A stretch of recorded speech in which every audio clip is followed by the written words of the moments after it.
All right, so the Electricity Minister, José Nsoramaghopa, is continuing his tour of power stations in an effort to really understand the many issues at play leading to our power supply crisis. And I'm joined now by Heidi Giokos. Heidi, thank you so much for joining us. So you've been in Limpopo today, and the minister's gone to Matimba and Medupi.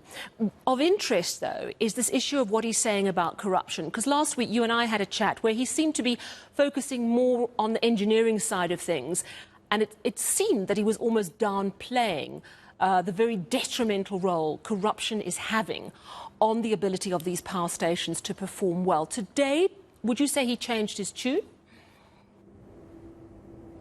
Yes, he did change his tune, but it was expected that he would come back from Medupi power station and speak about the serious corruption that happened here at Medupi. And when we speak about corruption at Medupi, we're specifically referring to the structural defects here at this power station. This power station was built or started being built in about 2008, 2009. It was supposed to be finished in 2014.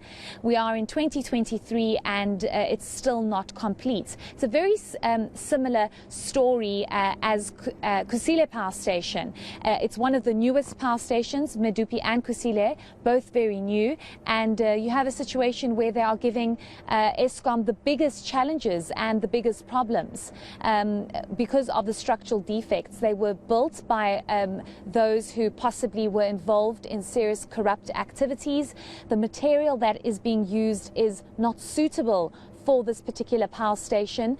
The minister referring to the fact that there are going to be serious issues that will arise even more and further because of Medupi's structural defects, referring to the fact that as units trip or as there are more issues with the units here at Medupi power station, they are going to start picking up the fact that there are more structural defects. And there's also an issue around actually obtaining the material that is needed to repair these power stations. And we'll get into Unit 4 in a moment, but this just speaks to the serious structural issues here at Medupi, and it's not operating at full capacity. So you have 6 units. There are only 4 working at this stage. Unit 4 is completely out because of that explosion.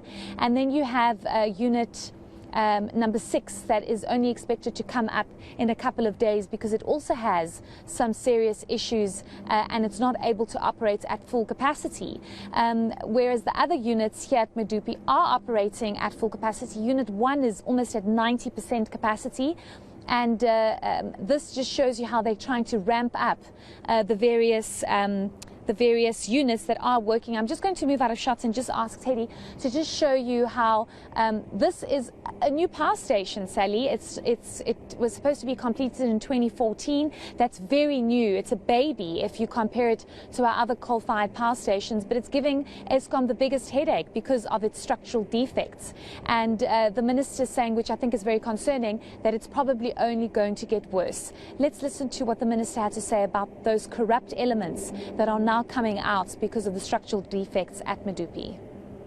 If you don't have a situation where there were corrupt intentions, corrupt means, you can see that the intention was to cut corners, give us materials that are of poor quality, and the kind of robustness and resilience that is expected of these materials, these units, can be realized because of the compromised quality of material.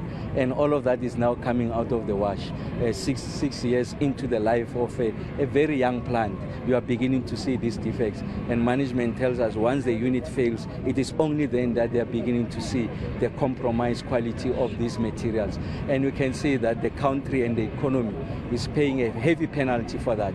And like I said earlier on, there's one of the 9 streams, stream number 9, that is dealing with what we call crime and corruption. So we'll refer those matters there. And where I am is to work with management to see what are these design modifications that can be made to ensure that they will retain the robustness, the resilience of this component, so that we are able to extract out of them what is essentially their design efficiency. And 73% for a plant, the youngest unit is like 6 years old. I mean, it can be. You should be able to be extracting something closer to that 92%. Yeah, I mean, Medupi and Kusile, the 2 new builds, really were meant to by now really making up for the shortfall in electricity. And of course, we've seen at Kusile that chimney stack that exploded a while ago. That's going to be problematic as well. You wanted to speak specifically, though, about Medupi Unit 4. Tell us why. Yes, so the reason why Unit 4 is so important to highlight is the fact that in 2021, in August 2021, Unit 4 exploded, Sally, and the explosion was so serious and so severe that it was even felt in the nearby town. That's how serious it was. It completely exploded. It's completely offline. That means 900 megawatts not being able to be put onto the grid because of this explosion. It was supposed to be completed in 2 years, or repaired in 2 years rather, and now because of other structural defects that are being picked up, the minister indicating that it will only be repaired by 2025. He's indicated that if we are lucky, it might be in 2024, but he says the chances of that happening aren't there because of the major challenges that this power station faces. I think what's also concerning is the fact that it's going to cost the taxpayer, you and I, and the rest of South Africa, even more money to fix Unit 4. And what is alarming here is the fact that this was not a structural defect explosion. So it was not because of the structural defects that this unit exploded.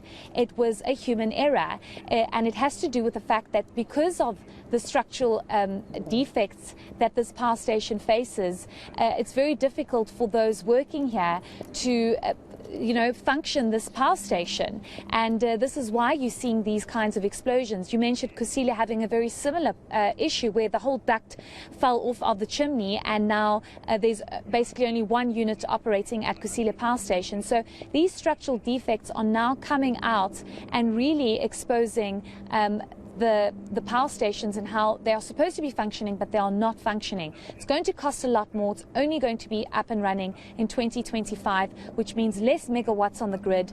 And that magic number that the minister wants to achieve, which is 6,000 megawatts, is going to take a lot longer to get us out of load shedding because of issues like this. Let's listen to the minister once again.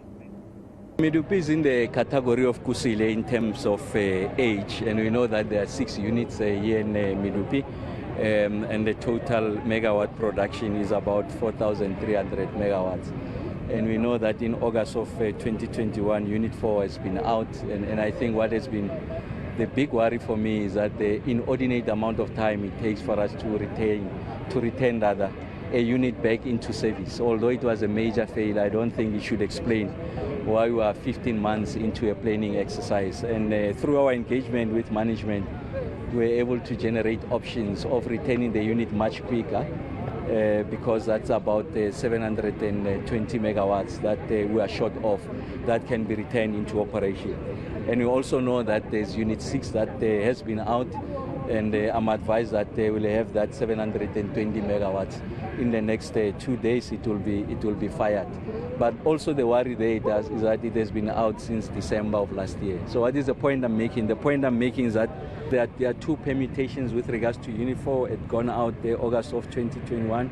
The worst scenario is that it will come back about 2025, if you like, 2025, and then the best case scenario is about May of next year, because there's a considerable amount of work that has to be done.